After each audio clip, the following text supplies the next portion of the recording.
Bueno, un muy cordial saludo para todos. Espero pues que esta clase sea muy productiva. En principio la idea es que tengamos pues esta clase como base para en una posterior reunión hacer ya una discusión con base en unos casos clínicos y poder enfrentar las dudas que surjan del tema. Entonces, lo primero es que cuando hablamos de síndromes coronarios agudos estamos hablando de una enfermedad muy común en el mundo, es la principal causa de mortalidad mundial y Colombia no se escapa de esto. Estos son datos nuestros en el cual identificamos cómo los eventos cardiovasculares en general son la principal causa de muerte y de los eventos cardiovasculares que pueden ser alrededor de 60.000 muertes anuales, 29.000 muertes van a ser por infarto agudo de miocardio. Esto va a generar unos costos al sistema de salud muy altos, alrededor de 6.4 billones cada año, y adicionalmente, pues eso genera unos costos en cuanto al Producto Interno Bruto del país muy altos, por eso es que la meta es poder impactar en los desenlaces cardiovasculares de los pacientes, lo cual obviamente generará pues una mejor morbilidad en cuanto a disminución de tasas de mortalidad y disminución de costos en los pacientes con esta enfermedad. Pero adicionalmente, teniendo en cuenta un poquito nuestra realidad actual con el COVID, vemos cómo los síndromes coronarios agudos se han convertido en una de las enfermedades que ha tenido unos cambios significativos y unas tasas que se creen de aumentos de mortalidad aún más significativos, pues por el temor de los pacientes y el personal médico en la atención de los pacientes con un posible COVID. Esto lleva a que el paciente tenga un retraso en la atención, haya un retraso en la consulta a los servicios de emergencias, muchas veces también retrasos en el personal médico que llevan a que no se genere una trombolisis o una intervención coronaria percutánea a tiempo, lo que puede llevar a aumentos en la mortalidad y a un aumento en la aparición de falla cardíaca en estos pacientes. Teniendo en cuenta como este contexto y la relevancia de este problema, es que entonces vamos a empezar a discutir como tal qué son los síndromes coronarios agudos. Y realmente la definición es muy simple, es todo aquello que lleva a un desbalance entre la oferta y la demanda del miocardio, es decir, cuando hay una obstrucción, que es, digamos, el tipo de síndrome coronario más común asociado a un trombo que lleva a obstrucción de las coronarias, pero también se puede dar simplemente por un desbalance donde la oferta es mayor a la demanda y por tanto hay un momento de isquemia de la célula miocárdica que puede llevar a muerte de esta. Los síndromes coronarios como tal se van a dividir en tres y es el infarto con elevación del segmento ST o lo que llamamos el síndrome coronario con elevación del ST y el síndrome coronario sin elevación del ST que a su vez tiene dos componentes, el infarto sin elevación del segmento ST o la angina inestable. La idea entonces es que en esta clase pues desarrollemos cada uno de ellos. Entonces, electrocardiográficamente vamos a verlo mucho mejor ahora, pero cuando tenemos una elevación del segmento ST, pues vamos a encontrar estos hallazgos en el electrocardiograma, mientras que en el síndrome coronario sin elevación del segmento ST vamos a tener una electrocardiograma con cambios inespecíficos o un electrocardiograma normal. Ahora bien, cuando nos estamos refiriendo a síndromes coronarios agudos, vemos que dos de los tres tipos de síndrome coronario se refieren a infarto agudo de miocardio. Y por tanto, lo primero que tenemos que tener presente es cuál es la definición de esto. Las diferentes sociedades internacionales más importantes del mundo se reunieron y como consenso hicieron una definición de infarto y es por eso que se conoce como la definición universal de infarto agudo de miocardio. Y nos divide los infartos en 5 tipos. El infarto tipo 1 es el más común, espontáneo, donde lo que tenemos es una ruptura de placa aterosclerótica que lleva a trombosis de las coronarias. El infarto tipo 2, donde lo que tenemos es un imbalance entre la oferta y la demanda, bien sea por múltiples mecanismos, arritmias, arritmias que pueden ser tanto taquiarritmias como bradiarritmias, que podemos tener disecciones coronarias, anemia, etcétera. El infarto tipo 3 o muerte súbita, que es aquel paciente en el que se presume que tuvo una muerte por un infarto de miocardio y fue en la autopsia donde lo pudimos encontrar. El infarto tipo 4 asociado a revascularización, donde el tipo 4A es asociado a revascularización percutánea el 4B a trombosis del estén y el 4C preestenosis del estén, y el infarto tipo 5 posterior a puentes aortocoronarios.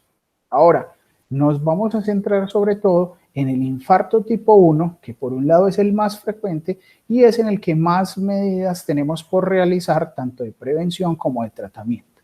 El infarto tipo 1 entonces se va a encontrar una ruptura de una placa aterosclerótica que va a llevar a la exposición de factores y sustancias que activan tanto la agregación plaquetaria como los factores de coagulación, y finalmente lo que nos van a llevar es a un trombo que puede tener una oclusión completa o una oclusión parcial.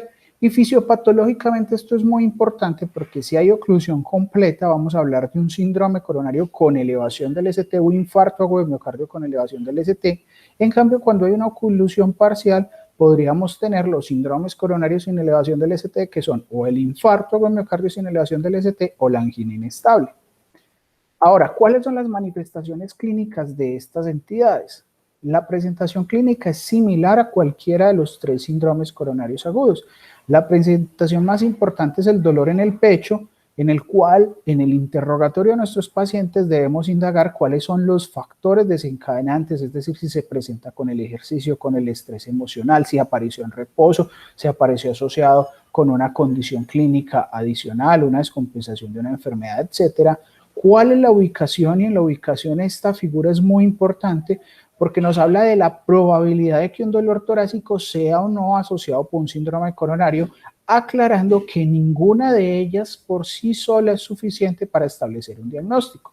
Es así como un dolor que está muy localizado, poco probable que sea un síndrome coronario agudo. Sin embargo, en algunas series hasta 13% de estos pacientes pueden tener un evento coronario, mientras que el dolor, a medida que va siendo más difuso y especialmente cuando hay irradiación a ambos brazos, pues va a ser más probable que sí se trate de un evento coronario.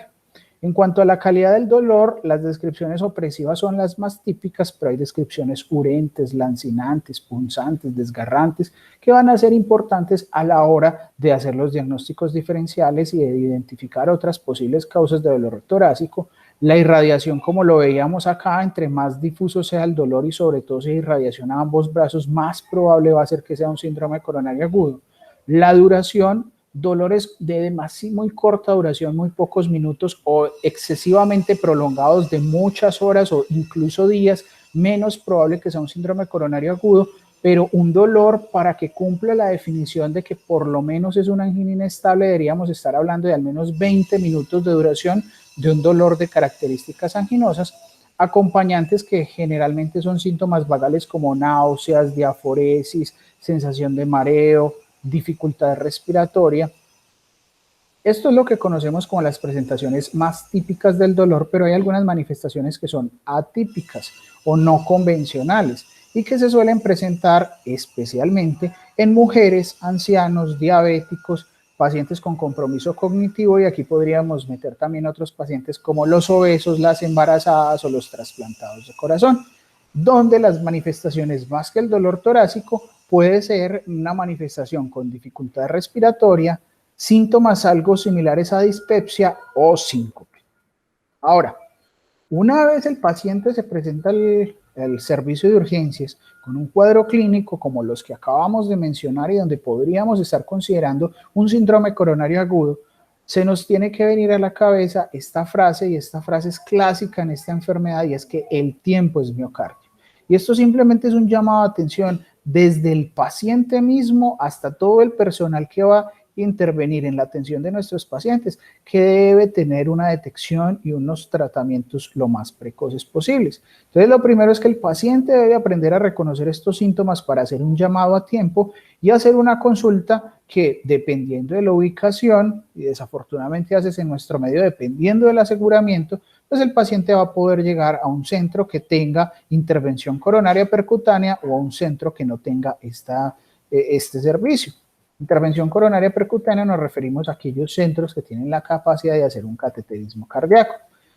Entonces, una vez el paciente identifica los síntomas, debe comunicarse, idealmente tener acceso a un servicio de emergencias que en menos de 10 minutos esté realizándole un electrocardiograma. Esto aplica bien sea porque el paciente consultó con un servicio de emergencias o consultó directamente al hospital. En ambos casos, después de ese primer contacto médico, antes de 10 minutos el paciente debe tener un electrocardiograma para identificar si hay o no elevación del segmento ST. Y este concepto que llamábamos de puerta balón ha desaparecido y veremos más adelante unos tiempos que son fundamentales tener en cuenta para una adecuada atención de nuestros pacientes. En ese primer contacto médico y en ese electrocardiograma en los primeros 10 minutos, y aquí les hago una aclaración, cuando digo 10 minutos es el tiempo que desde que ingresa el paciente a ese primer contacto y es el tiempo que me demoro en realizar e interpretar el estudio. Por tanto, el paciente rápidamente debe pasarse a una camilla donde se le pueda hacer el electrocardiograma y también un médico capacitado en lectura adecuada del electrocardiograma rápidamente pues debe hacer la interpretación de ese electrocardiograma para que en esos primeros 10 minutos ya tengamos un diagnóstico. Este primer electrocardiograma, lo que quiero hacerles énfasis para seguir justamente con el síndrome coronario con elevación del ST como primer tópico de esta charla, es que las elevaciones del ST no necesariamente son muy notorias y que hay elevaciones del ST que son más sutiles y no por eso no son un infarto con elevación del ST. Si miramos este electrocardiograma, por ejemplo, vemos cómo hay algunas zonas de infradesnivel del segmento ST, pero si ustedes miran la cara inferior, ustedes ven que la línea de base, recuerden que la línea de base es el segmento PR, entre segmento PR y PR, que entre otras aquí vemos que es más difícil también la interpretación porque esa línea de base está un poco movida, de ahí la importancia de la toma del electrocardiograma técnicamente lo mejor posible, pero a veces el paciente está con dolor, está ansioso y esto lleva a que sea un poco más difícil. Pero si yo les amplío esta imagen, ustedes pueden ver cómo, tomando como referencia el PR, miren que este paciente tiene una elevación del segmento ST exactamente de 1 milímetro, y justamente eso es suficiente para que consideremos que hay una elevación del ST significativa y considerar un infarto agudo de miocardio con elevación del ST. Ahora, no en todas las derivadas es 1 milímetro. Y es 1 milímetro siempre y cuando tengamos una estandarización habitual, que recordemos que la estandarización del electrocardiograma son 25 milímetros por segundo la velocidad y el voltaje 10 milímetros por milivoltio. Entonces, para hablar de 1 milímetro, específicamente elevación del ST, estamos hablando de un voltaje de 10 milímetros por milivoltio. Si tenemos un voltaje diferente, tendremos que hacer la conversión de acuerdo a si fue más o menos el voltaje, pero para la interpretación del síndrome coronario siempre deberíamos tener un electrocardiograma con la estandarización habitual. Ahora, es 1 milímetro en la mayoría de las derivadas, especialmente en el electro que veíamos en las derivadas de cara inferior. Sin embargo, en las derivadas B2 y B3 vamos a tener variaciones dependiendo del género y la edad. Entonces, en mujeres va a ser significativo en B2 y en B3 si hay una elevación del ST mayor de 1.5 milímetros, mientras que en los hombres va a depender de la edad. Si es menor de 40 años, la elevación del ST debería ser más de 2.5 milímetros en B2 y en B3, y si es mayor de 40 años, de 2 milímetros. Y una cosa muy importante, muchachos, cuando yo tengo un paciente en el servicio de urgencias con un dolor en el pecho, le tomo un primer electrocardiograma y en ese electrocardiograma me quedan dudas de si tiene o no tiene elevación del ST o no le encuentro una elevación clara del ST, debo repetir y extender el electrocardiograma. ¿Y a qué me refiero con extender? Repetir, pues es simplemente tomar otro electrocardiograma, periodos de 15, 20 minutos en aparición de nuevos síntomas, o sea, dependiendo de mi disponibilidad, pero siempre tomar varios electrocardiogramas. Y extender es que yo debo definir la necesidad de derivadas especiales, como son las precordiales derechas o las derivadas posteriores. Este es un ejemplo donde en un electrocardiograma de 12 derivadas normal, en B1 a B3 yo encuentro este infradesnivel del segmento ST. Esto me debe alertar hacia un infarto con elevación del ST del segmento inferobasal y por tanto debo hacer derivadas posteriores. Las derivadas posteriores, recuerden que las precordiales van sobre el quinto espacio intercostal, normalmente B6 va a llegar hasta la línea axilar media, las derivadas posteriores van a seguir en el mismo quinto espacio intercostal, pero hacia la parte posterior línea axilar posterior, línea escapular media y línea paravertebral izquierda. Si tenemos en B7 a B9 más de 0.5 milímetros, miren que ya aquí son solo medio milímetro o 1 milímetro en mayores de 40 años, voy a considerar una elevación del segmento ST. Y miren, entonces acá tenemos cómo lo sospechamos con las derivadas estándar y cómo con B7, B8, B9 encuentro, recuerden, línea de base sobre el PR, una elevación del segmento ST. Ahora, lo que yo puedo tener es depresión del segmento ST de más de 1 milímetro, en 8, en otros textos aparecen 6 o más derivadas, y que se asocian con elevación del segmento ST en ABR o B1, como aquí vemos en B1 elevación del segmento ST, aquí vemos ABR elevación del segmento ST, y vemos depresión del ST en múltiples derivadas. Eso nos debe hacer sospechar de un síndrome coronario que compromete el tronco principal izquierdo o la descendente anterior de forma muy proximal. Y una gran dificultad que tenemos los pacientes con marcapasos, como en este caso, o con un bloqueo de rama izquierda de base, van a tener cambios del segmento ST que hacen muy difícil la interpretación.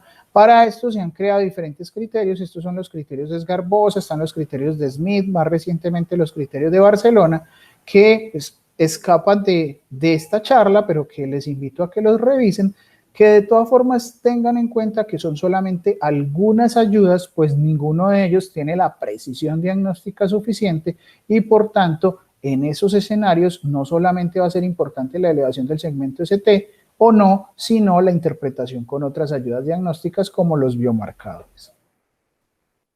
Ahora, una de las cosas importantes a resaltar es que clásicamente el bloqueo de rama izquierda, por las dificultades de interpretación y los cambios del ST que tienen, se han asociado con síndromes coronarios con elevación del ST e incluso se ha considerado clásicamente en las guías que un paciente con un bloqueo de rama izquierda nuevo o presumiblemente nuevo se debería considerar como elevación del ST. Sin embargo, en las últimas guías este concepto se ha ido opacando un poco, porque hasta 50% de los pacientes que tenían un bloqueo de rama izquierda presumiblemente nuevo, y hablamos de presumible es porque un paciente que previamente no tenía ningún electrocardiograma y en el primer electrocardiograma que tenemos un bloqueo de rama izquierda, pues realmente no sabemos qué tan nuevo es y si lo tenía y simplemente no tenía un electrocardiograma y por eso hablamos de presumiblemente, diferente a aquel paciente en el que sí teníamos un electrocardiograma de base donde sabíamos que no tenía un bloqueo de rama izquierda y ahorita lo presenta, en ese sí decimos que es un bloqueo de rama izquierda nuevo. En todo caso es que en esos pacientes, cuando se llevaban a arteriografía o pues, angiografía coronaria, la mitad se encontraba que no tenían un evento coronario agudo y por tanto esto ha perdido un poco de peso. Pero mientras que el bloqueo de rama izquierda perdía peso, el bloqueo de rama derecha, que no se considera una equivalente elevación del ST, en las últimas guías, con base en este estudio de más de 6.000 pacientes, encontraron que el bloqueo de rama derecha asociado con bloqueos fasciculares, igual había una proporción de pacientes que tenían una oclusión completa de una de sus coronarias y que por tanto se deberían considerar pacientes con elevación del ST, incluso con tasas de flujo timicero, es decir, una oclusión completa del vaso superiores al bloqueo de rama izquierda. Posterior a este artículo han aparecido otros artículos que desvirtúan estos hallazgos y es por tanto que tanto el bloqueo de rama izquierda como el bloqueo de rama derecha en la actualidad se tienen que interpretar con mucha cautela como equivalentes de elevación del segmento ST. Ahora bien, si tenemos una clara elevación del ST como lo vimos previamente, teniendo en cuenta B2, B3, si es hombre o mujer y la edad, en el resto de las derivadas recordemos que es 1 milímetro y que en las posteriores y en las derivadas derechas es 0.5. Pues entonces después de identificar que mi paciente tiene un síndrome coronario con elevación del ST, voy a definir unas medidas generales de tratamiento donde vamos a incluir la monitorización no invasiva, la vigilancia eléctrica, el control del dolor, manejo de la ansiedad, pues la ansiedad va a aumentar el consumo de oxígeno miocárdico y por tanto puede extender el tamaño del infarto. Vamos a hacer muy importante tratamiento de comorbilidades, control de la hipertensión, de la diabetes, etcétera. Y la terapia con oxígeno que antes se recomendaba a todos los pacientes, en la actualidad solo en aquellos pacientes que tengan saturaciones menores del 90%. Ahora, regresemos a esto que les he hecho énfasis, que el tiempo es miocardio. Una vez yo establecí que mi paciente tiene elevación del segmento ST, entonces vienen unos tiempos muy importantes a definir sobre la calidad de la atención. Y aquí es importante que si yo estoy en un centro sin intervención coronaria percutánea, es decir, sin servicio de hemodinamia, yo debo mirar qué tan factible es la remisión de mi paciente para tomar las conductas. Si la remisión de mi paciente no la voy a lograr hacer, que esté en el centro con hemodinamia antes de 120 minutos y que idealmente antes de 90 minutos ya le estén haciendo un cateterismo, entonces este paciente voy a tener que considerar que le voy a hacer una estrategia de reperfusión. Si yo lograra antes de 120 minutos poderlo transferir, eso va a ser el ideal y en ese caso no se va a hacer fibrinolisis, sino que el paciente se va a llevar a un intervencionismo coronario percutáneo. Entonces, insistirles esos tiempos de 120 minutos en retraso en la remisión, pero que antes de 90 minutos idealmente el paciente debería estar ya con una reperfusión. ¿Listo? Y si yo tengo un retraso mayor de 120 minutos y por tanto voy a necesitar hacer fibrinolisis, la fibrinolisis se debería hacer en los siguientes 10 minutos a la toma de decisiones. Y por otro lado, si yo estoy en un centro donde sí tengo intervencionismo coronario percutáneo, antes de 60 minutos ese paciente ya debería tener el vaso abierto. Entonces, esto lo que hace es simplificarnos una sola meta temporal independiente del tiempo de presentación de la enfermedad. Y aquí es muy importante también el tiempo desde el inicio de los síntomas. Es muy importante en el interrogatorio de los pacientes que ustedes establezcan cuál fue el momento de inicio de síntomas, pues a partir de ahí va a empezar a corrernos un reloj para definirnos hasta qué punto podemos hacer o no intervenciones. Entonces miren cómo en las 3 primeras horas, tanto la intervención coronaria como la fibrinolisis van a ser procedimientos adecuados y tienen una recomendación 1A, que esto para las guías es el mejor nivel de recomendación para realizar cualquiera de ellas, siendo de preferencia la intervención coronaria percutánea si yo la tengo disponible o como les decía en la gráfica anterior, si antes de 120 minutos el paciente puede estar remitido. Después de 3 horas, si bien las dos estrategias siguen teniendo validez hasta 12 horas, estas 12 horas son, digamos, el tiempo de ventana para intervenir, ya miren que en la fibrinolisis empieza a tornar un poco amarillo, es decir, la indicación va perdiendo ese peso en comparación con la intervención coronaria percutánea, que sería la elección, pero podríamos resumir que hasta 12 horas, tanto la intervención coronaria percutánea como la fibrinolisis son adecuadas. Después de 12 horas, ya ahí la cosa cambia. Si mi paciente persiste con síntomas, inestabilidad hemodinámica o arritmias con potencial de muerte, es decir, arritmias ventriculares, persiste la indicación de llevar rápidamente a intervención coronaria percutánea a este paciente, pero miren que ya la fibrinolisis no tiene cabida después de 12 horas. Hasta 48 horas, las guías europeas consideran que se podría intervenir, pero ya con un nivel de recomendación menor. Las guías colombianas consideran solamente 12 horas como punto de corte y definitivamente después de 48 horas en un paciente asintomático, diferente a este paciente que está con síntomas o con inestabilidad, no se debería llevar al paciente a intervención coronaria percutánea. Ahora, si vamos a hacer fibrinolisis porque no tenemos disponibilidad de hemodinamia y porque nuestros tiempos de remisión van a ser superiores a 120 minutos, pues entonces la fibrinolisis se puede realizar con cualquiera de estos medicamentos. No me voy a detener a mencionarle la dosis de cada uno de ellos, pues es algo que ustedes obviamente en próximos semestres en el internado y en su práctica diaria ya tendrán que revisar y acorde a la disponibilidad de cada uno de ellos en sus sitios de trabajo. Eso sí, antes de realizar fibrinolisis, siempre debe hacerse la lista de chequeo de las contraindicaciones absolutas y relativas para esa terapia fibrinolítica. Que vuelvo y les digo, no me voy a detener en esto, pues es algo que se tendrá que revisar con mucho más cuidado posteriormente, pero sí quiero que lo tengan y que lo analicen, pues obviamente para la discusión que posteriormente tengamos. La clave del paciente que tiene elevación del ST es retornar el flujo al vaso. Cuando hay elevación del ST, les recuerdo, hay una obstrucción completa de la coronaria y por tanto yo tengo que abrirla. Y abrirla es fibrinolisis o intervención coronaria. Pero concomitante a esto, mientras yo espero que el hemodinamista intervenga, o mientras hago la fibrinolisis, o mientras hago el proceso de remisión, yo tengo que empezar un tratamiento médico que incluye una terapia antiisquémica que lo que busca es disminuir los requerimientos de oxígeno y así evitar progresión del área isquémica, una terapia antitrombótica que evita progresión del trombo y que incluye terapia de anticoagulación y antiagregación, y adicionalmente dentro de esas terapias entonces antiisquémica y antitrombótica voy a tener control del dolor con los nitratos, que me mejoran también el flujo sanguíneo coronario, la antiagregación con ácido acetilsalicílico más un inhibidor de P2Y12, ticagrelor, clopidogrel o prasugrel. Más adelante hablaremos de estas terapias y de cuáles son los de elección.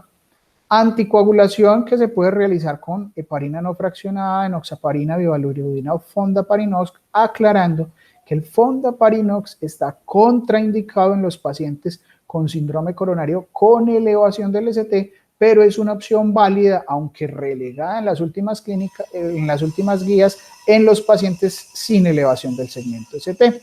De estos, la bivalirudina es la más costosa y no tiene ventaja sobre la heparina no fraccionada o la enoxaparina, por lo que cualquiera de estas dos en nuestra práctica clínica se convierten en los principales medicamentos a utilizar. Cualquiera de ellos, acorde a las guías, es válida, pero lo que sí es muy clara la guía es que si yo inicio con heparina no fraccionada, debo continuar toda mi hospitalización con no fraccionada. Si empiezo con enoxaparina, toda mi hospitalización con enoxaparina, pues cuando yo hago cambios entre una y otra, se ha encontrado que hay aumento en el riesgo de sangrado. Adicionalmente deben tener en cuenta que aquí hablamos solamente de enoxaparina y no de heparinas de bajo peso molecular en general, pues otras de esas heparinas no han demostrado sus beneficios en el paciente con síndrome coronario agudo. Y dentro de otros manejos tendríamos el uso de beta bloqueadores. En esto hay un poquito de controversia porque se ha visto que el uso muy temprano de beta bloqueadores, especialmente venosos, puede aumentar el riesgo de choque cardiogénico con unos efectos, unos desenlaces clínicos cuestionables. Se ha encontrado que hay disminución del tamaño del infarto por resonancia, pero no necesariamente mejoría en desenlaces clínicos, por lo que de hecho la guía colombiana recomienda no usar de entrada el beta bloqueador hasta que el paciente esté más estable, pero las otras guías sí lo favorecen su uso, pero siempre y cuando el paciente no tenga predictores de choque cardiogénico.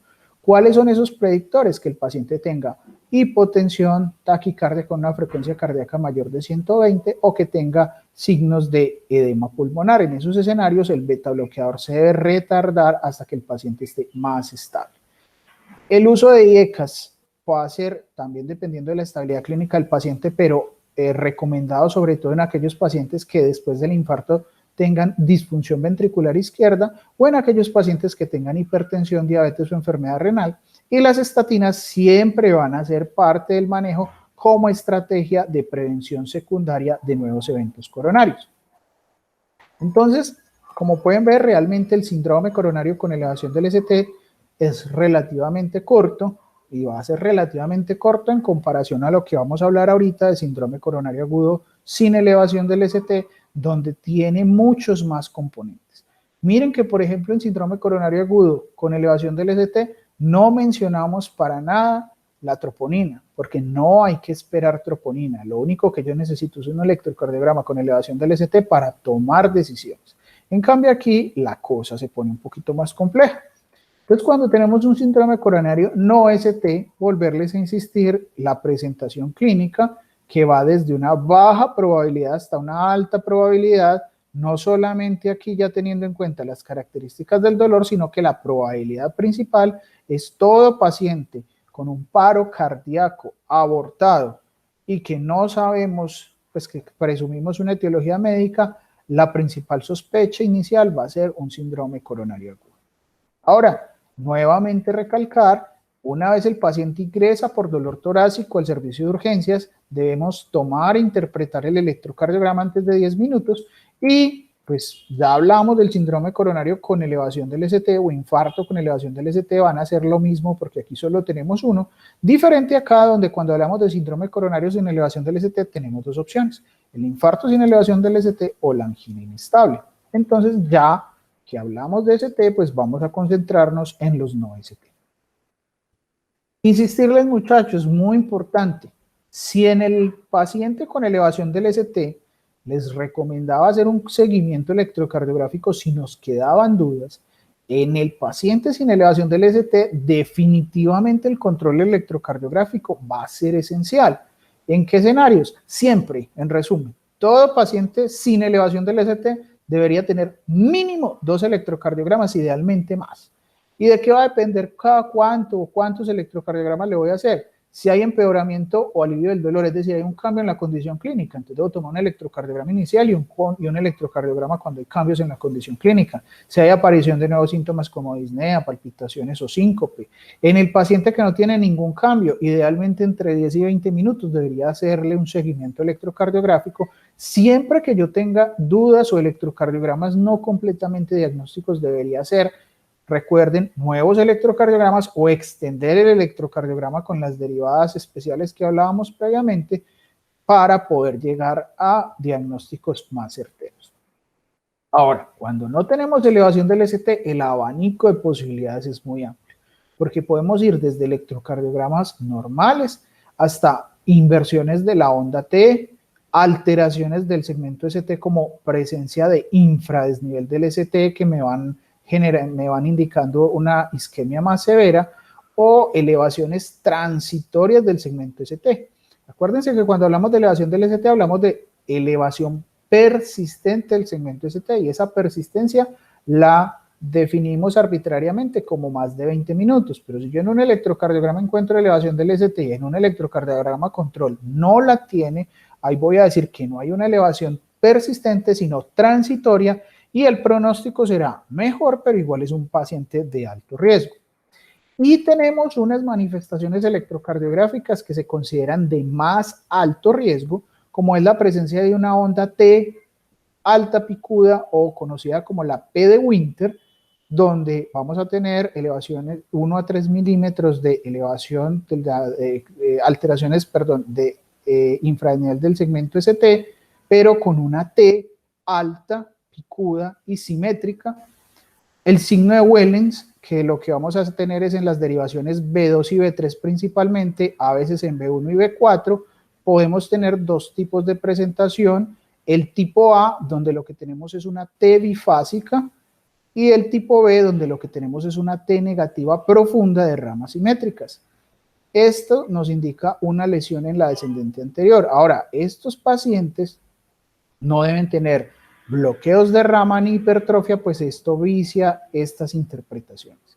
La inversión de la onda U, es decir, recuerden que después de la onda T, cualquier onda positiva se considera la onda U, pero si lo que encontramos es una onda negativa, también nos puede hablar de oclusión de la descendente anterior, y la presencia de bajo voltaje del QRS, que nos habla de alto riesgo de mortalidad hospitalaria. Entonces miren que el electrocardiograma puede tener muchos hallazgos, pero todos ellos son inespecíficos. Lo único específico, y eso que también con relatividad de lo único específico es la elevación del ST. Y digo que es relativo ese único específico porque recuerden que hay también diagnósticos diferenciales de elevación del segmento ST. Pero bueno, si el electrocardiograma no nos mostró elevación del ST, entonces vimos que podemos tener desde un electrocardiograma normal hasta múltiples alteraciones en el electrocardiograma, pero aún seguiremos hablando de un paciente con síndrome coronario agudo sin elevación del ST. Entonces ahí va a ser muy importante para la estratificación de mi paciente los valores de biomarcadores, específicamente la troponina. La troponina es una sustancia que está en las moléculas de contracción miocárdica y que tiene una interacción entre la actina y la miosina para la contracción del corazón. Hacen unos cambios conformacionales que finalmente llevan a que se presente el fenómeno de contractilidad. Y una vez el paciente tiene algún daño miocárdico, cualquier causa que haga daño miocárdico, lo que va a llevar es a una liberación de estas sustancias al torrente sanguíneo y por tanto se van a poder medir. Aquí vemos unas gráficas de cinética del comportamiento de las troponinas en diferentes escenarios. Aunque estas gráficas son más con fines académicos, pues en la vida real podríamos tener infartos con elevación del ST con menores niveles que infartos sin elevación del ST, o que miocarditis, etc. Esto simplemente es ilustrativo pero donde uno esperaría que los síndromes coronarios sean los que más elevación de troponinas tengan, pero algunos pacientes con miocarditis podrían tener elevaciones de troponinas superiores a estos.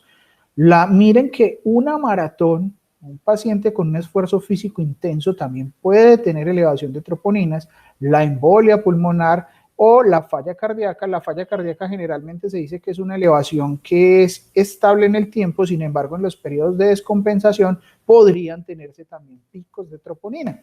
Entonces, un primer mensaje es que la cinética puede ser cambiante dependiendo de la causa de elevación de la troponina. Pero adicionalmente, y tal vez el mensaje más importante, es que ustedes ven que hay múltiples causas de elevación de la troponina. Y eso que aquí solamente estamos hablando de unas cuantas. El listado de elevación de troponinas es mucho más amplio. Ahora, las troponinas han tenido una evolución en el tiempo muy importante. Son sustancias específicas del miocardio, pero el hecho de que sean específicas del miocardio no quiere decir que son específicas del infarto. Simplemente, ante un daño miocárdico se liberan, pero el daño miocárdico no se genera solo por infarto, como lo vimos en la diapositiva previa. Dentro de la evolución de las troponinas teníamos lo que se llamaban unas troponinas convencionales, donde tenían unos rangos muy amplios, donde muchos pacientes dentro de ese rango aparente de normalidad realmente podrían tener alteraciones y ese percentil 99 podría ser muy limitado y podría estar dejándonos de identificar pacientes que ya tenían un daño miocárdico. Es así como han evolucionado hacia las troponinas de alta sensibilidad, que como característica importante tienen que 50% de los individuos sanos tienen detección de troponina en la sangre. Eso es muy importante porque nos ayuda a identificar realmente cuáles son de verdad las personas sanas, pero nos va a identificar mucha más población que va a tener alteración en el nivel de troponina sin que necesariamente tengan un evento coronario agudo y por tanto, y este es otro mensaje importante en las troponinas, tener una troponina positiva, les insisto, como ya les decía previamente, no significa que es un infarto agudo de miocardio, pero tener una troponina negativa o una troponina normal, es decir, por debajo del percentil 99, sí nos está diciendo que el paciente no tiene un infarto agudo de miocardio. En resumen, una troponina por debajo del percentil 99 descarta un infarto agudo de miocardio, pero tener una troponina por encima del percentil 99 no confirma el infarto agudo de miocardio. Lo va a confirmar si mi contexto clínico, mis cambios electrocardiográficos y todo el análisis que yo estoy haciendo me dice que la causa de esa elevación de troponina es por un infarto. Pero si yo considero que mi paciente lo que tiene, por ejemplo, es una embolia pulmonar y tiene una troponina elevada, yo voy a decir que esa troponina elevada es por una embolia pulmonar, o por una falla cardíaca, o por una arritmia, o por una miocarditis. Entonces es el contexto clínico lo que me va a decir por qué se elevó la troponina, no al revés. Es decir, la troponina no me hace diagnóstico. La troponina lo único que me dice es que hay un daño en el miocardio, pero que es el resto de ayudas diagnósticas y el contexto clínico lo que me va a decir por qué se dañó ese miocardio. Ahora, retornando específicamente al síndrome coronario agudo y en este caso sin elevación del ST, porque ya decíamos que en elevación del ST no es necesaria la troponina, entonces las últimas guías que son del año pasado de síndrome coronario no ST de la Sociedad Europea de Cardiología, nos dicen que si yo tengo una sospecha de un síndrome coronario agudo sin elevación del segmento ST, yo hago una medición inicial que llamamos la troponina de 0 horas y una medición a la hora. Si esa troponina inicial es muy baja, y muy baja se refiere a un valor indetectable, y ese valor indetectable depende de cada tipo de troponina, de cada marca, y por eso ustedes aquí no ven un valor específico. Dependiendo del sitio donde ustedes trabajen, van a tener que conocer cuál es el valor de indetectable para la troponina, cuál es el valor para rule-in y cuáles son los cambios o deltas de troponina que me llevan a definir que mi paciente tiene o no estas alteraciones que veremos acá.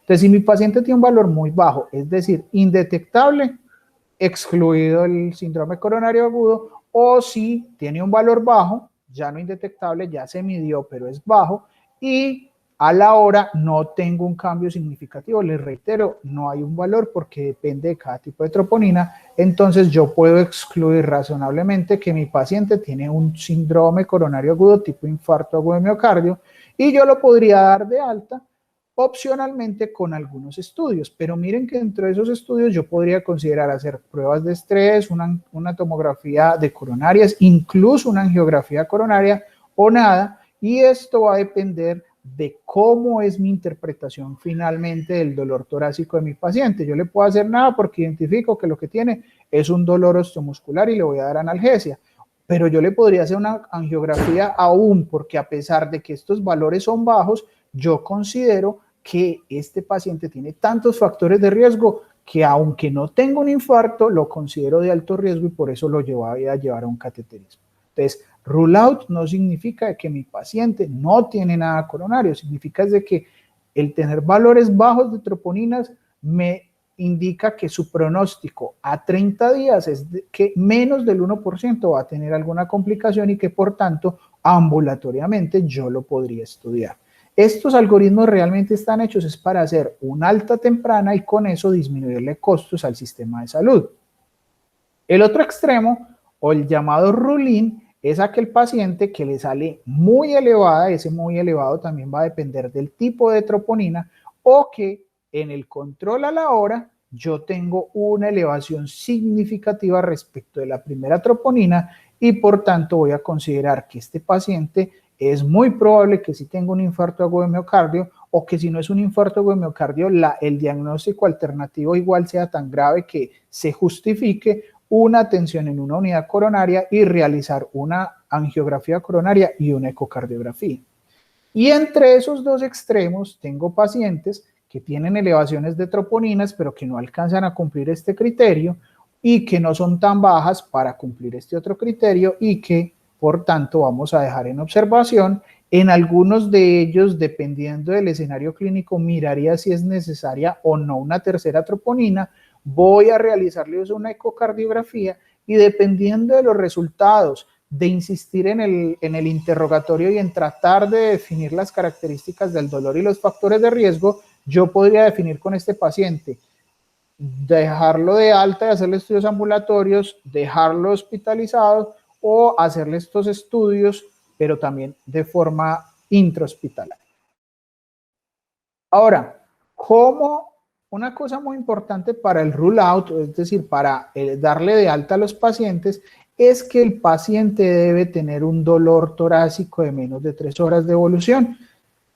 Perdón, de más de 3 horas de evolución. Si el paciente tiene menos de 3 horas de evolución, puede ser que es un dolor de aparición muy temprana y por eso no ha tenido tiempo suficiente de subir la troponina, y en esos escenarios es donde yo también voy a poder considerar una tercera troponina más hallazgos ecocardiográficos para definir si dejo a mi paciente hospitalizado o si le doy un egreso.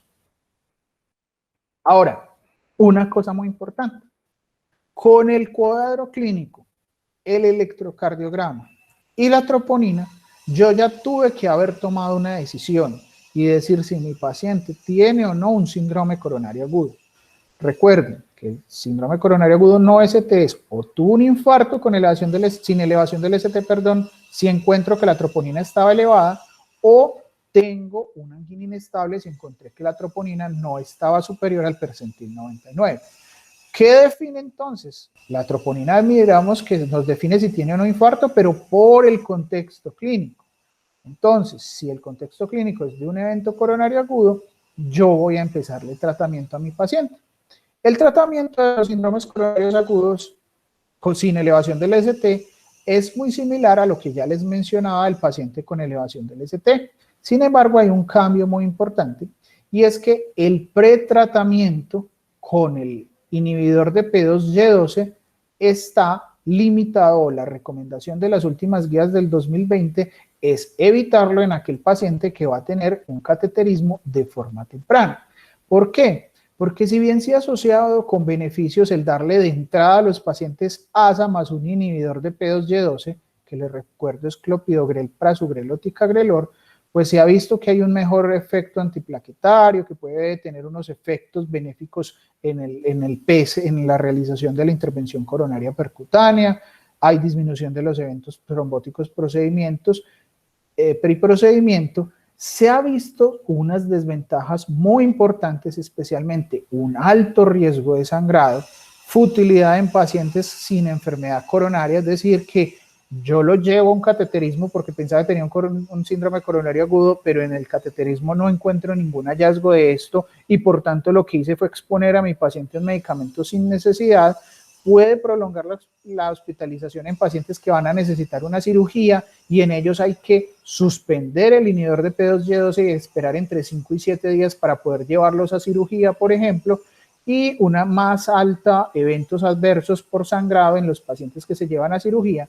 Entonces, en ese balance entre las ventajas y las desventajas, ha encontrado que darles el pretratamiento con los inhibidores de P2Y12 en algunos estudios muy importantes que en cardiología, como el estudio CREDO, el Praga 8, la COAST, se ha visto que no hay, en cuanto a eficacia de dar ese pretratamiento, no hay ventajas, son comportamientos similares sin diferencias estadísticas entre darles o no el pretratamiento del ácido acetilsalicílico más el inhibidor de P2Y12, pero en seguridad sí definitivamente hemos visto que se aumenta el sangrado cuando se les da pretratamiento en comparación con no darles pretratamiento.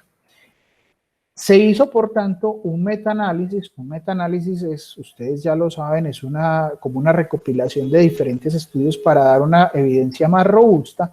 Y lo que encontró es que cuando se miran en general todos los pacientes en los estudios, se ve que no hay diferencias en las causas de muerte, que no hay diferencias tampoco en cuanto a eventos cardiovasculares mayores, pero cuando miramos sangrado mayor, sí encontramos que dar pretratamiento aumenta el riesgo de sangrado.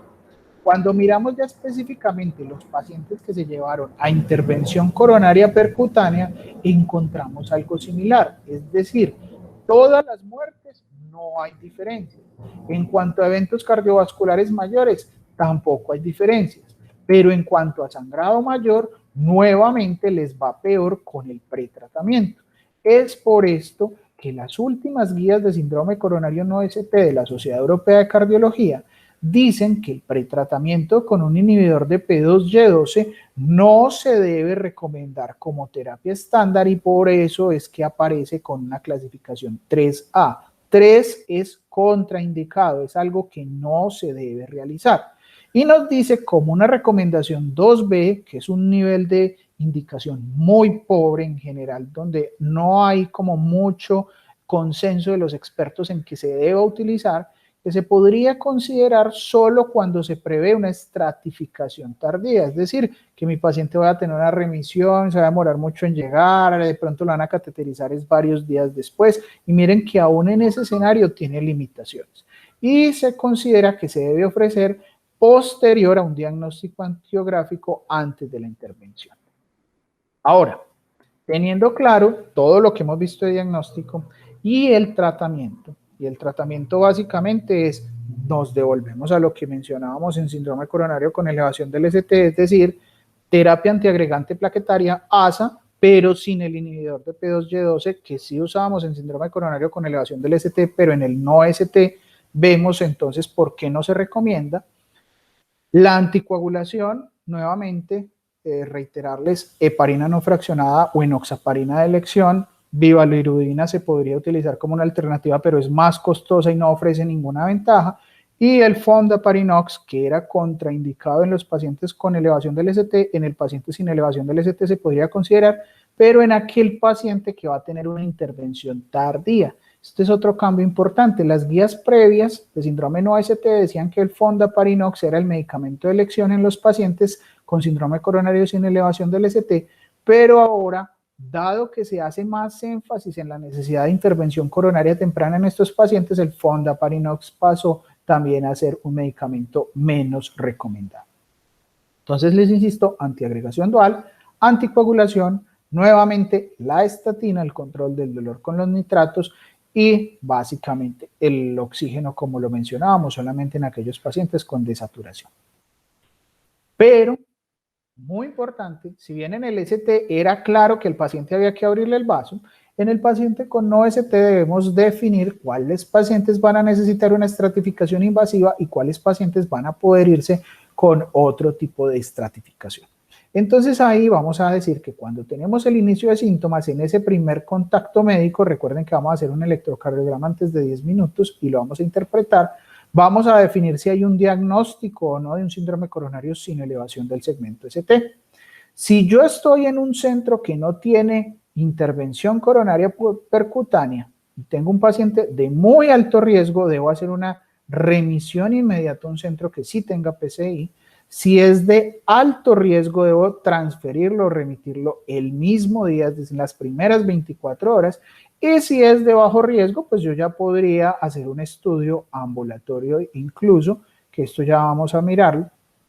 Pero nos vamos a concentrar ahorita en los pacientes de muy alto y alto riesgo. Esto es importante porque es lo que nos va a definir qué tan rápido hay que hacer el cateterismo. Si yo tengo un paciente de muy alto riesgo, bien sea porque llegó a un centro con PCI o llegó remitido, yo debería intervenirlo en menos de 2 horas. Es decir, estos pacientes es prácticamente como si tuvieran una elevación del segmento ST. Mientras que si yo tengo un paciente de alto riesgo, voy a intervenirlo antes de 24 horas. ¿Cuáles son los criterios de muy alto riesgo? Estos muchachos se lo deben aprender a tenerlo a la mano. Yo considero que mi paciente es de muy alto riesgo si tengo inestabilidad hemodinámica, choque cardiogénico, dolor torácico refractario o recurrente a pesar del tratamiento médico adecuado, arritmias amenazantes para la vida, es decir, arritmias ventriculares, complicaciones mecánicas del infarto como ruptura del septo, ruptura de la pared libre, ruptura de un músculo papilar, falla cardíaca aguda que claramente esté relacionada con el síndrome coronario agudo, o lo que veíamos ahorita, cambios del ST con depresión de más de 1 milímetro en al menos 6 derivadas, más elevación del segmento ST en ABR o en B1. Cualquiera de estas, solo con una de ellas, se considera que mi paciente es de muy alto riesgo y debe llevarse a coronario antes de 2 horas. En cambio, si yo tengo estas condiciones, que es que ya tengo un infarto, un diagnóstico claramente establecido de infarto no ST. ¿Y cómo es que hice ese diagnóstico? Pues porque tenía una troponina por encima del percentil 99. Si yo tengo cambios dinámicos o nuevos de cambios en el ST, si yo tengo un paciente que tuvo un paro cardíaco, pero que fue adecuadamente resucitado y en el electrocardiograma post-reanimación no tenía elevación del ST, o si yo tengo un puntaje de Grace, que es un puntaje de riesgo para establecer en los pacientes sin elevación del ST, se tiene en cuenta unas variables clínicas y de laboratorio y con eso yo establezco el riesgo de mortalidad de mi paciente. Si tengo más de 140 puntos, me habla de alto riesgo, entonces este paciente va a necesitar una estratificación antes de 24 horas. Si mi paciente no cumple ninguna de estas condiciones, yo voy a decir que es un paciente de bajo riesgo y por tanto la estratificación va a ser selectiva. Y esta selectiva, las guías nos dicen que se va a hacer similar a los pacientes con síndrome coronario crónico, es decir, acorde a la probabilidad de enfermedad coronaria que yo tenga, a los factores de riesgo, yo podría definir de todas formas llevarlo a una estratificación invasiva o en la mayoría de los casos voy a decidir una estratificación no invasiva con una ecocardiografía de estrés, una medicina nuclear, una resonancia magnética o un TAC de coronarias. Ahora, una vez yo establecí esto que acabamos de hablar, si mi paciente necesitaba o no un cateterismo, pues si yo lo realicé, encontré que efectivamente mi paciente tiene enfermedad coronaria, ahora sí mi paciente va a necesitar terapia dual antiplaquetaria. Entonces, les recuerdo, lo que decíamos ahorita de evitar el inhibidor de P2Y12 es en el momento agudo en urgencias, cuando todavía no sabemos si mi paciente sí tiene o no algo en la coronaria. Pero una vez le hicieron el cateterismo, yo ya encontré que efectivamente había enfermedad coronaria que el hemodinamista intervino, pues entonces ese paciente sin lugar a dudas, o que ya yo confirmé el síndrome coronario, va a necesitar terapia antiplaquetaria dual. Y esa terapia antiplaquetaria dual se recomienda idealmente por 12 meses, independiente del manejo final. Es decir, no importa si le hicieron una intervención percutánea o si se le hizo fue un manejo quirúrgico, o si se definió solamente tratamiento médico por alguna razón. Independiente de eso, el tiempo estándar de terapia dual son 12 meses. Sin embargo, sabemos que hay pacientes que tienen un aumento en el riesgo de sangrado, por lo que a veces nos vemos en la necesidad de tratar de disminuir la terapia médica, o en otros escenarios los pacientes pueden tener un alto riesgo trombótico donde queramos antes postergar la terapia dual. Entonces, se han hecho estudios para tratar de definir si es seguro acortarla o postergarla. Entonces, se podría considerar la terapia dual por 3 meses o por más de 12 meses. Por 3 meses, miren que baja el nivel de recomendación, lo ideal son 12 meses, y por más de 12 meses también baja el nivel de recomendación, incluso más. Ahora, ¿de qué depende esto? Pues entonces, antes de decirles de qué depende esto, también hay una recomendación nueva en la guía, y es que yo podría tener un paciente con un inhibidor de P2Y12 de alta potencia, es decir, prasugrel o ticagrelor, y si yo identifico que hay un alto riesgo de sangrado, voy a desescalar, es decir, lo voy a pasar a clopidogrel, que es de menor potencia, pero que tiene menor riesgo de sangrado. Entonces, ¿de qué depende si yo le voy a dar a mi paciente más o menos tiempo la terapia antitrombótica? Pues yo simplemente me voy a mover entre cuáles son los riesgos de isquemia de mi paciente y cuáles son los riesgos de sangrado. Si yo tengo mayor riesgo de isquemia que de sangrado, pues voy a preferir postergar el tratamiento antiplaquetario dual. Pero si mi paciente lo que tiene es un mayor riesgo de sangrado, voy a preferir acortarla. ¿Y de qué depende el riesgo de trombosis y el riesgo de sangrado? De todas estas variables, características del paciente, el tipo de síndrome coronario. No es lo mismo un síndrome coronario crónico donde yo con seguridad puedo darle menos tiempo que en un síndrome coronario agudo donde posiblemente voy a necesitar más tiempo, las comorbilidades de mi paciente, las medicaciones adicionales. Si yo me tengo mi paciente anticoagulado y fuera de eso le voy a dar doble antiagregación, pues obviamente los riesgos de sangrado van a ser aún mayores. De los tipos de procedimientos, si el manejo fue conservador o no. Entonces yo voy a tener en cuenta todas estas variables para mirar qué decisión voy a tomar con mi paciente. Pero para no dejar esto como tan inespecífico, se han desarrollado diferentes estrategias para tratar de volver más objetivo esos riesgos. Entonces la terapia cortada en general se propone por 3 meses, pero en algunos escenarios se puede incluir incluso solo un mes de terapia antiplaquetaria dual, y esto va a depender entonces del riesgo de sangrado de mi paciente. Si el riesgo de sangrado es muy alto, y muy alto lo define que el paciente haya tenido algún sangrado importante en el último mes, o que yo necesite una cirugía a corto tiempo, ejemplo, las oncológicas, que son cirugías que no se deben postergar por mucho tiempo, pero también otro tipo de cirugía que se crea relevante, entonces ese paciente solo se le va a dar un mes y se va a preferir darles ASA con clopidogrel, que el clopidogrel es el inhibidor de P2Y12 con menor riesgo de sangrado. Y después de ese mes, dejarlo de preferencia con clopidogrel, porque los estudios que han hecho esta terapia tan acortada de un mes, lo que han quitado es el ASA y les han dejado el clopidogrel a largo plazo. Yo tengo un riesgo alto, ya no muy alto, recuerden que eran estas dos condiciones. El riesgo alto yo lo establezco por estas escalas de riesgo de sangrado. Una se llama el Precise DAPT, que si nos da un puntaje más de 25, o esta tabla ARC-HBR, si es alto, entonces a estos pacientes les daremos 3 meses con nuevamente azaclopidogrel por ser el del menor riesgo de sangrado, y a largo plazo estos pacientes se van a dejar con ASA. Entonces miren la diferencia entre uno y otro grupo. Ahora, ¿cuáles son esas escalas? Entonces aquí las tienen. La escala ARC-HBR es simplemente la abreviatura de la Academic Research Consortium for High Bleeding Risk. Entonces, pues obviamente eso es un nombre muy largo, simplemente se abrevia acá. Y lo que nos define esto es que si yo tengo un paciente con al menos un criterio mayor, es decir, cualquiera de los de esta columna, o dos menores, dos de estos, yo considero que mi paciente tiene un alto riesgo de sangrado y por tanto yo no le voy a dar 12 meses, sino 3 meses. Esta es un poco dispendiosa, es larga, entonces otra alternativa es el Precise DAPT. Esta es una calculadora que está en internet, uno lo busca así, le pide simplemente estas variables: hemoglobina, edad del paciente, el conteo de glóbulos blancos, la creatinina y si ha tenido o no un sangrado previo, se calcula y le da un numerito. Si ese numerito es menor de 25, le dice a usted que su paciente tiene un bajo riesgo de sangrado y que por tanto le debe dar 12 meses de terapia dual. Pero si le da más de 25, le dice que su paciente tiene un alto riesgo de sangrado y que por tanto le debe ofrecer una terapia de 3 meses. ¿Listo? Entonces justamente esto es lo que vemos acá. Si es muy alto riesgo de sangrado, ya decíamos, asa más clopidogrel solo por un mes y después clopidogrel.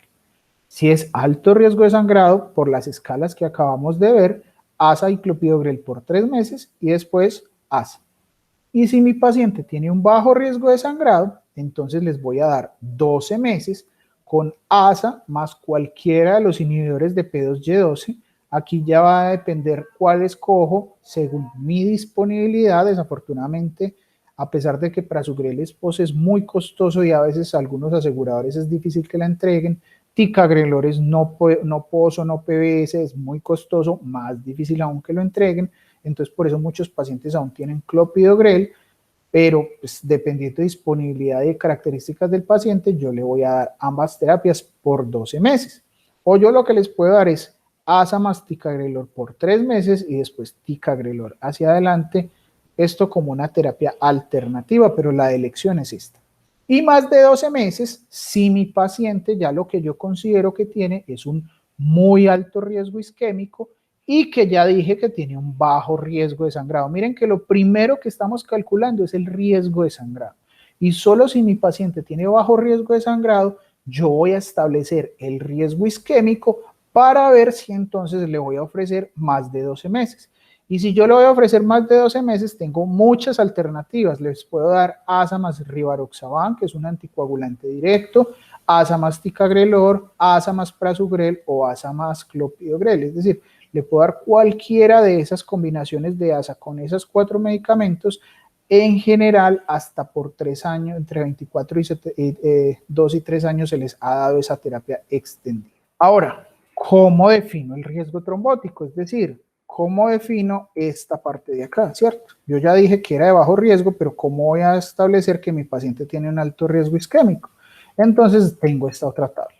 Como ustedes pueden ver, muchachos, son muchas tablas, son muchos puntajes, pero todos son necesarios para poder establecer de la forma más juiciosa posible cuánto tiempo de terapia le voy a dar a mis pacientes.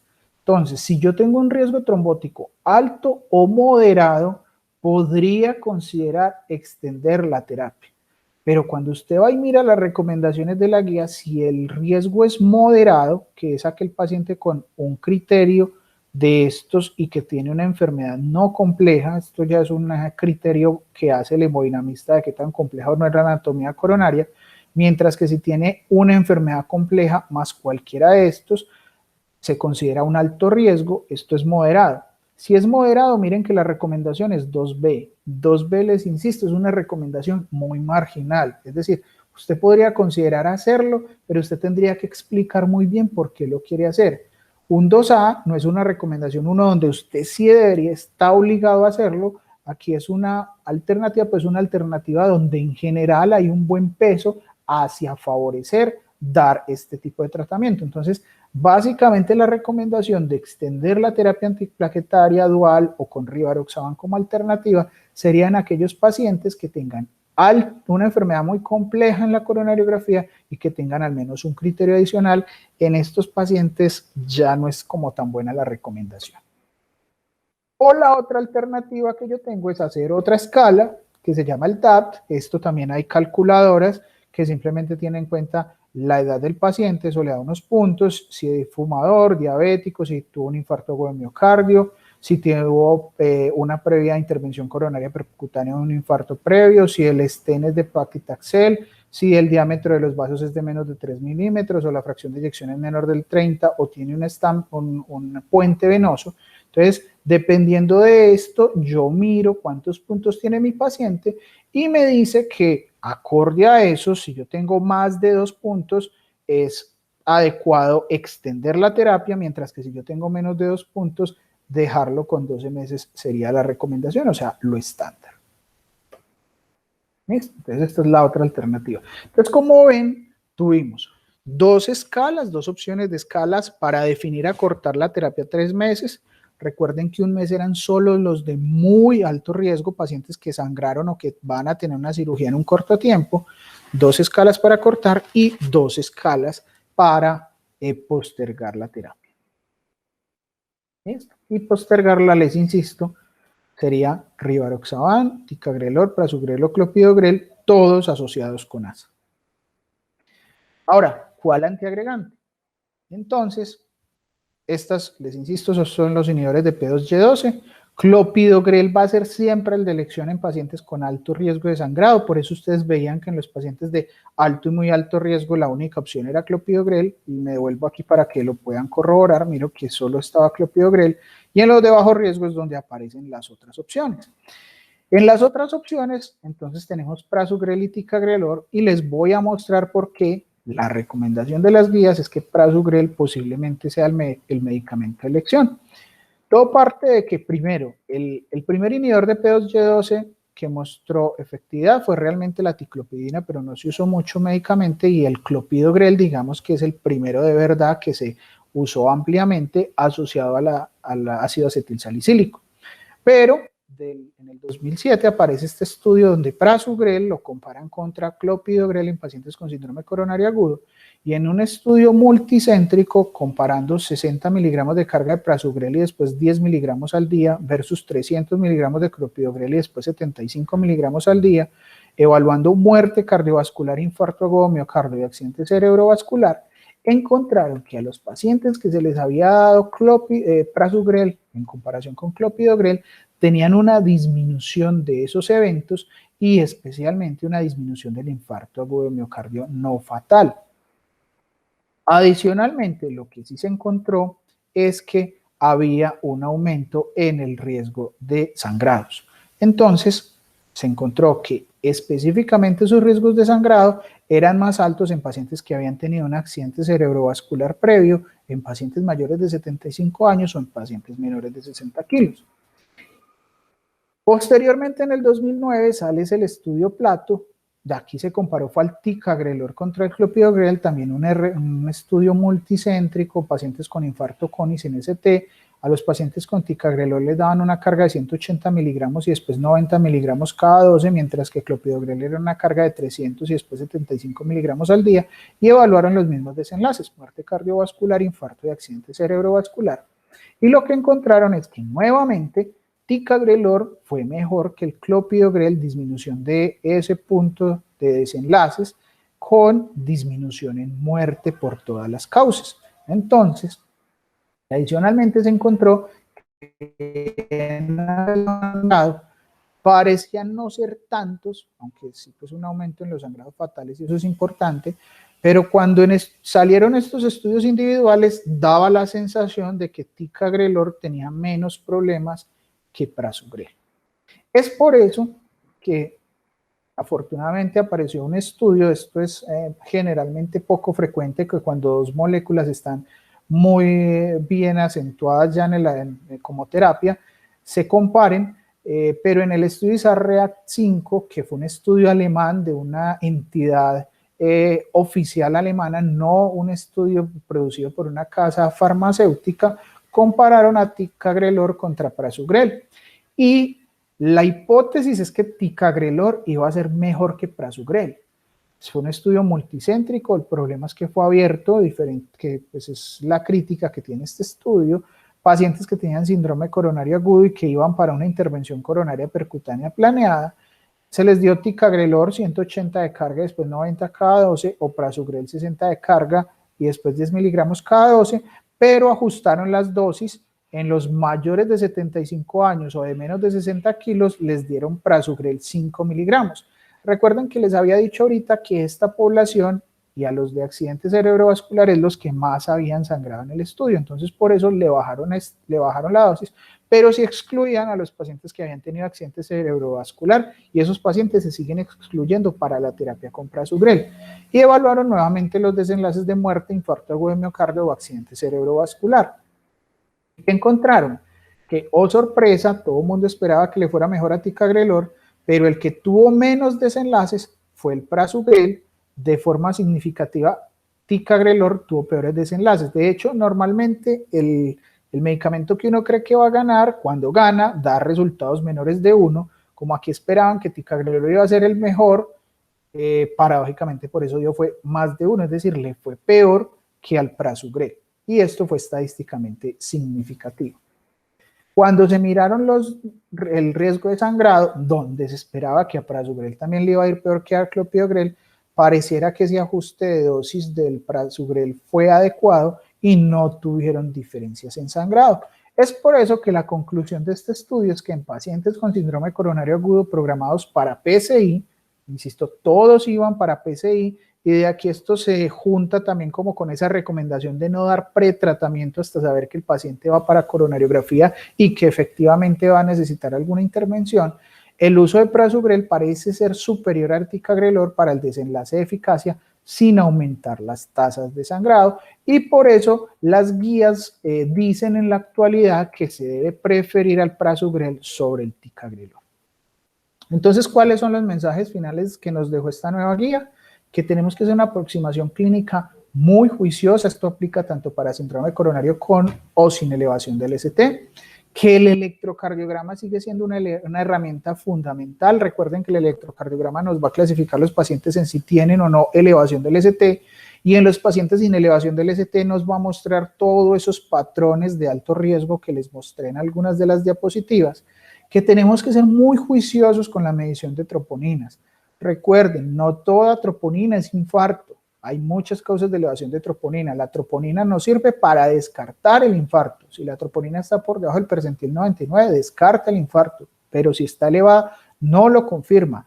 Es el contexto clínico.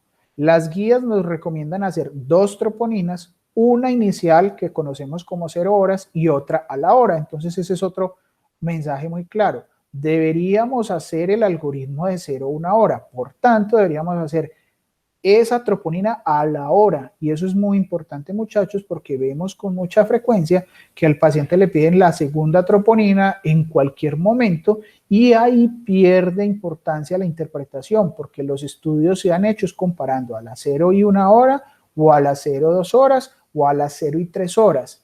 Es lo que se ha evaluado. Más de 3 horas no se sabe cómo se interpretan, y las guías claramente nos dicen que el de 0 y 3 horas no lo deberíamos usar idealmente, que es el menos recomendado, que se debería hacer ojalá el de 0 y 1 y aceptable el de 0 y 2 horas. Que la antiagregación dual hay que racionalizarla dependiendo del riesgo, que si mi paciente rápidamente lo voy a llevar a una coronariografía, no le debería dar un inhibidor de P2Y12 y que solo lo debería iniciar cuando yo ya vi que le voy a hacer algún tipo de intervención a mi paciente. Es por eso que no se recomienda el pretratamiento, y que recordemos que la angiografía coronaria va a estar indicada en aquellos pacientes de muy alto y alto riesgo.